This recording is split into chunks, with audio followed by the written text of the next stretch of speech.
La 11e étape du Dakar 2012 entre Arica et Arequipa réservait un menu à la carte pour les concurrents restants.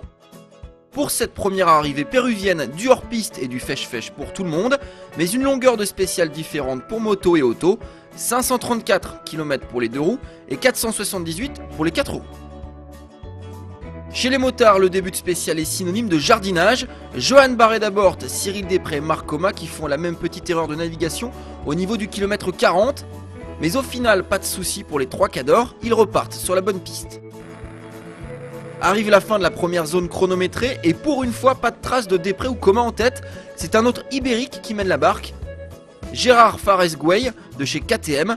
Derrière lui, on retrouve le français Johnny Aubert, Cyril Després et le brésilien Zanol.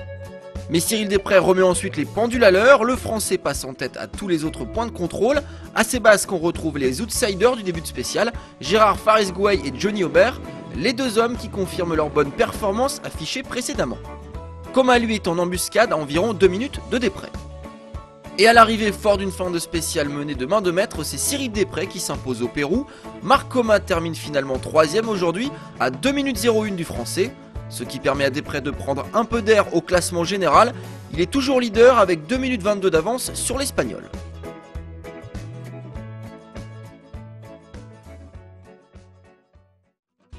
Chez les autos, fortune diverse pour les leaders. Les Mini confirment, le Team Hummer lui voit ses chances de victoire réduites à néant.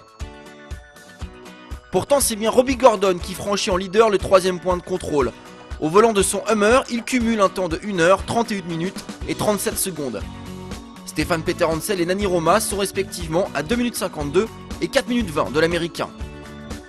Changement radical ensuite, Robbie Gordon vit une suite de spéciales cauchemardesques.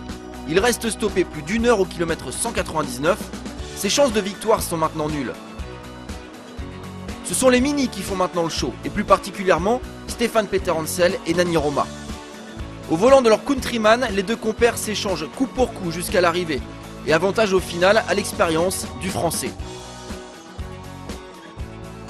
Le leader au général s'impose à Arequipa avec 3 minutes et 44 secondes sur l'Espagnol. Il entrevoit encore un peu plus le titre 2012.